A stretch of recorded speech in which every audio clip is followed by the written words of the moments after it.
hope you're well wherever you are. Let's talk about some of my goals. I have to right off the bat say I'm sorry for the way I look. One of our goals this year is focusing on our health, and that came and bit us in the butt pretty quickly. The irony there, I'm having some health struggles and you can tell I look tired and I look pale. It has been a journey the last few days. We'll get there in the personal update. First, we're going to talk about my reading, bookish kind of goals going on and some of my reading challenges. I have a lot of challenges this year, so wish me luck. The first reading challenge you already have heard about many times because I started it back in 2022 as kind of a trial. This is cutting back my TBR to 30 books or less physically. So that is only the books that I physically own that I have not read yet and I plan to read. I do own some books that I don't ever plan to read. They're just kind of a collector's item, or I've acquired them for my child. So those don't count.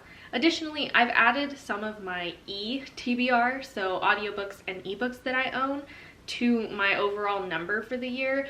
But I am not actually focusing on cutting those back since I don't actually have a large collection of ebooks and audiobooks that I'm worried about getting through anytime soon. I only have a small handful of those. But I will read some of them throughout the year, and I'm still going to include them in this challenge just to encourage myself to read things that I own. Currently, I have about 90 books on my physical TBR that I plan to read, but only about 60 of those books am I actually eager to read very soon. I'm not going to read all 90 of those books this year, and obviously I only want to get it down to 30 books on my physical TBR, so hopefully I can read 60 of those books this year. If I read a physical book of my own every single week, or DNF, or unhaul one of my physical books on my TBR, then I will be able to accomplish this goal. Additionally, this goal will only work out if I don't purchase a bunch of new books. So I am on a book buying ban, as some people call it. I'm still buying books. My only caveat is if I buy a book, I need to read it pretty much immediately after I buy it. If I buy it, I have to read it before the end of the year, and that is something I'm going to hold myself to. I haven't bought many books this year. I think I've only purchased one book in January, so we're on a good track, and I'm reading that book right now. So yeah, I think we're gonna be okay. I think we can do this. I have purchased some graphic novels, but I'm not counting graphic novels because I only have 4 and I'm gonna read them. They're very quick and low time commitment. My Goodreads reading challenge for this year is set to 100 books. I think I can do it. I've already read 20 books and I'm only 3/4 of the way through January, so we can do this. I have tons of faith in myself. I think 100 books is going to be possible, and I'm really excited because this will be the first year that I read 100 books. I am additionally doing a little challenge to help me be inspired when I go to read books from my shelf. I have wrapped in paper randomly 12 books from my TBR to read 1 per month. I've done this because I've wrapped books that are either continuations in series or standalones, and they are all books that I think I'm going to enjoy, or they're gonna stretch my boundaries. So there are books in here that I know I'm gonna like, but there are also a few books that I'm a little nervous about. But yeah, I don't want to end up in a reading slump by reading a random book each month because I am a mood reader. So I have been careful about what I did choose for this, but I'm very excited. I've already read one of them. It was Witchlings. I didn't wrap that one because it was January and I started this challenge after I had started reading a book from my shelf. So I just counted that one as my wrap for January, but I have already chosen the book for February. So check out my February TBR if you would like to see what book that ended up being, because it was random from those 12, but it kind of worked out and I'm nervous but excited about it. This is only 2 of them, but I have 10 more now wrapped on my bookshelves, and they are of varying sizes, and I can't tell which one's which because I did do multiple of the same size. So yeah, I'm very excited to see what happens each month. So tune in if you'd like to see how this goes. I do want to talk quickly about the YouTube channel plans. I realized this last year that I'm doing a lot of things. I work as a ghostwriter full-time. You know, in my free time I write books and I publish them. Additionally, I have started writing as a technical writer for a university, and I do clerical work for that as well, like paperwork and stuff like that. So I'm very busy with that. That's only 10 hours a week. But I additionally upkeep this YouTube channel, and I take care of a child full-time by myself, pretty much 6 to 7 days a week, day and night. So a little busy, you know, I'm sure you can tell, a little busy. I need to have a solid and efficient plan going forward for this channel, because this channel doesn't make me any money or anything, but I do find it very fun and it nourishes me and helps me to feel creative and passionate about reading. So I have a plan for this year, and it's to not do vlogging anymore. I kind of talked about this last year a little bit, and I started doing it towards the end of the year. But instead of making videos every single week where I just kind of daily vlog and then put them together when I have a full vlog, instead I'm going to do list and like subject-based videos that have a sole objective and purpose and a set TBR. So for example, I'm going to do reading urban fantasy, reading paranormal fantasy, and I'll read like 3 to 4 books over several months and create a vlog that covers just those books. I've already done this. I did this with my Reading Goodreads nominees. That was really fun, and honestly, it's a lot easier to edit when I have several months of footage where I've been editing along the way. And I find it way more encouraging. I find those videos take a lot less effort and make me feel even more passionate about reading. I don't know what it is about them. Chandler Ainsley is the one who gave me this idea. You know, I watch all of her content and I absolutely love it, even though we have totally different reading tastes. So I want to kind of channel that in this new year. I am going to ditch daily vlogging and instead focus on vlogging my thoughts about specific books and series and genres, if that makes any sense. I'm also in the middle of a post-apocalyptic one. I'm also in the middle of reading as many comics and graphic novels as I can in a month.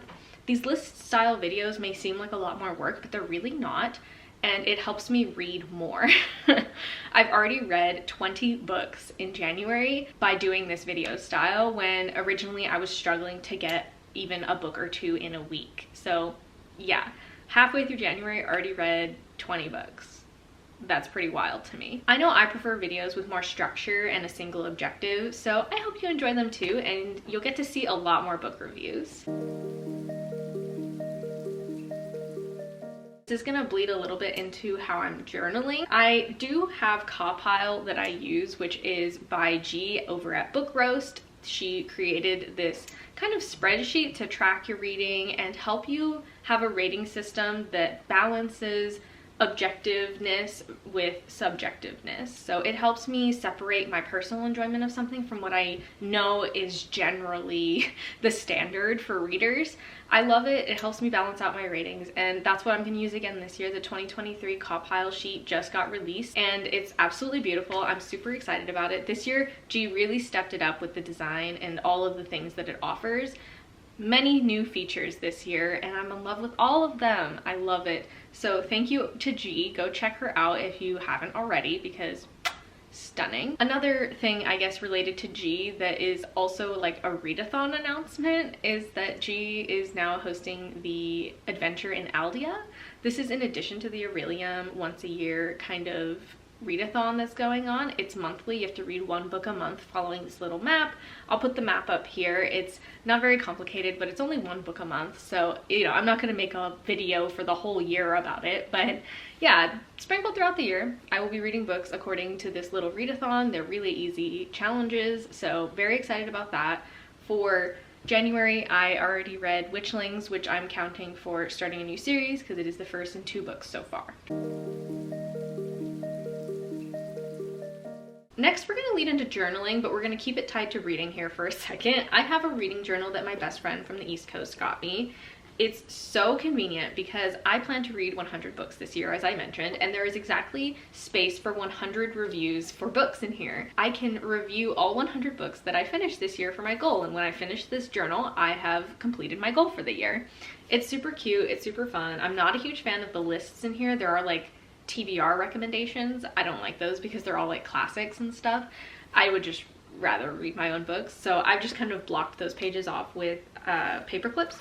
But yeah, and there's a little tracker in here so I can track my reading for the whole year and see it all on one page, like how many days each month that I read, which I think is super fun. I like that I can put all of my reviews for each of the 100 books that I read. If I read more than 100, oh no, so sad, but you know, it's okay. I am just really excited to fill this up. Next, for more journaling content, I am using my iPad mini Solstice here and GoodNotes, the app, to basically do my daily bullet journaling. This is for like productivity and organization. I was using the Legend Planner, I believe it is, and I really loved it. I really did, and it brought me so much joy, but I ultimately was finding that I was having a hard time keeping up on it because it was so big and I had to carry it around, and lately that's been a big struggle for me. I work on my iPad a lot because I have a child and I can't always sit at a computer,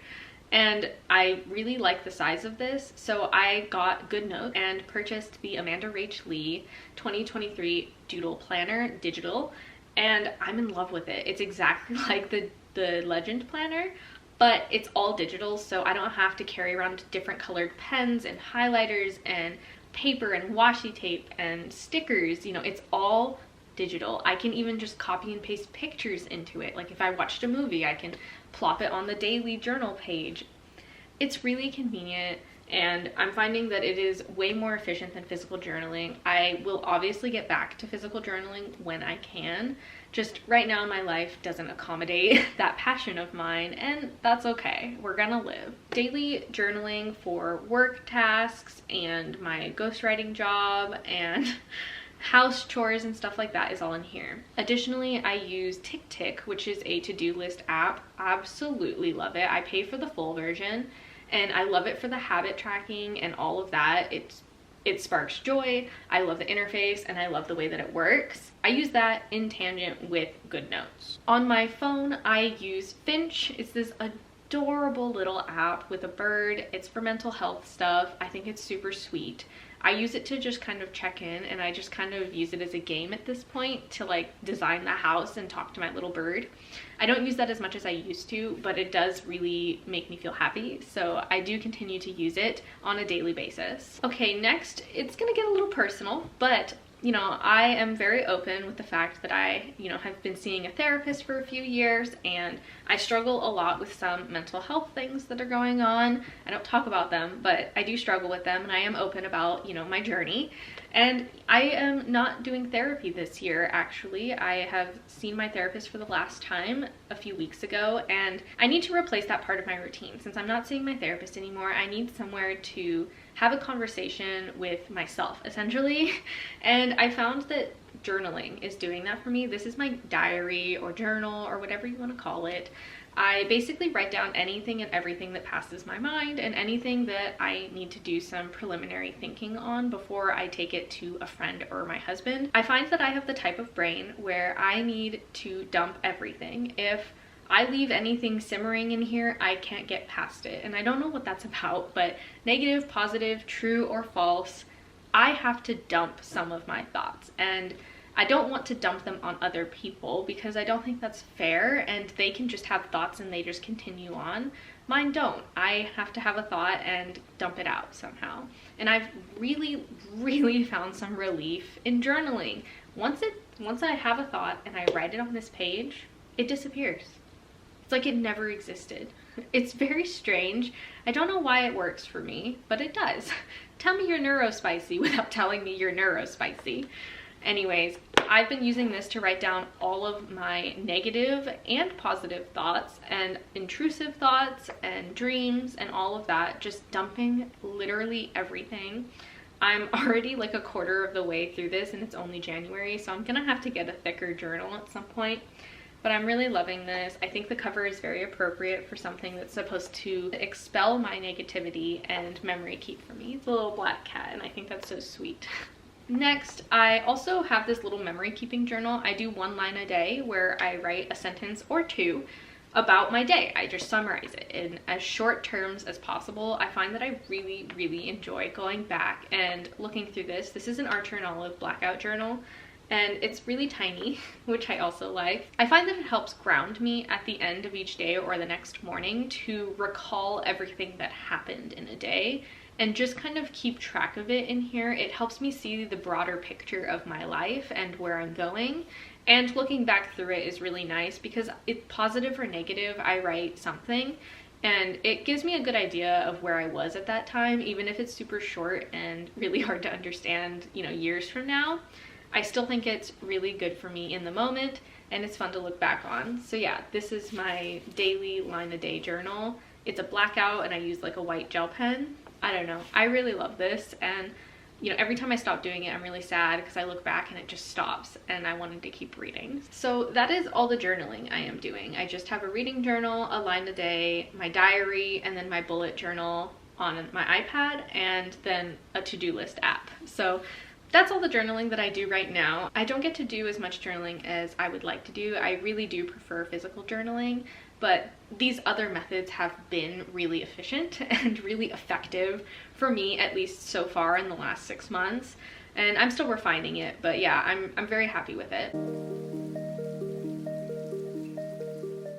On to personal goals and kind of some life updates going into 2023. As I mentioned, I'm having some health issues. I've been having chronic issues since I had a cesarean to deliver my baby. And, you know, it's been really hard to get a doctor to listen, you know, because sexism in medical care, it's been really, really difficult. I'm not dying or anything. Obviously, I'd be in the ER, but you know, I've been having some minor chronic issues that we're trying to figure out. I finally, just yesterday, got a doctor to acknowledge the issue, and we're taking steps forward. I got a bunch of blood work done today, which is why I look particularly pale and weak and tired. I had to fast for like 12 hours, so I was really hungry. My body is now metabolizing food again, but I'm very tired and I'm just going through a big circus of health problem figuring out. It's a lot of tests and a lot of, well, this didn't come back, so you're fine. And it's like, no, I'm still experiencing these things and whatever. My personal goal for 2023 is focusing on health. And that's been something that I've wanted to do for a few years but didn't have the opportunity. So last year was mental health and becoming more mentally stable, and I succeeded that in 2022. You know, I got an official diagnosis. I, you know, found ways to stabilize myself without medications. Ultimately, I got to the conclusion that I wanted to get to in 2022 for my mental wellness. Now in 2023, my physical health is ailing me, so that is the goal. I have a few goals, so let's talk about those. We've been pretty good about at least 6 days a week having a homemade healthy dinner, but lunch has been kind of a toss-up. In addition to making dinners every single night, I am going to start a meal prepping routine, which I've been doing for a few weeks now, and it's really been working. We are now also prepping lunches because my husband used to eat out for lunch and I would just kind of snack or find some leftovers or just skip eating altogether, which is not very healthy. So we're gonna start meal prepping, and it's actually been working really well. We've been saving money, we've been saving gas, and I've actually been eating 3 meals a day. It's been really convenient, and we've been focusing more on lunch than dinner. We've been having lighter dinners that are less put together, and they're more like quick, easy meals that are kind of light, and we've been having heavier lunches like lasagna or something. Really excited for this year of eating. Lastly, for health, I suppose you could say, for mental health, I would like to play more Animal Crossings. I love Animal Crossing. Since I was a child, it's been a safe space for me. It's been something that makes me feel safe and secure and calm. We fall asleep to Animal Crossing background noise because that's how relaxing I find it. So I would like to get into a routine where I play Animal Crossing like pretty much every day, every other day for at least 10 minutes. I find it relaxing. I find it something that makes me feel grounded and recharged. So that's another goal of mine, is to play more Animal Crossing New Horizons. It sparks joy. I don't know why, it just does, and we're gonna just accept that. I am excited for the year to come, and I hope you have a really wonderful 2023. Let me know down below some of your goals in 2023. I'm always looking to see what other people are doing to improve themselves. Even if it's small, that's still a goal, and I still am super proud of you for even reflecting on yourself at all. Thank you so much for watching. I will see you in the next video. Stay safe, siblings.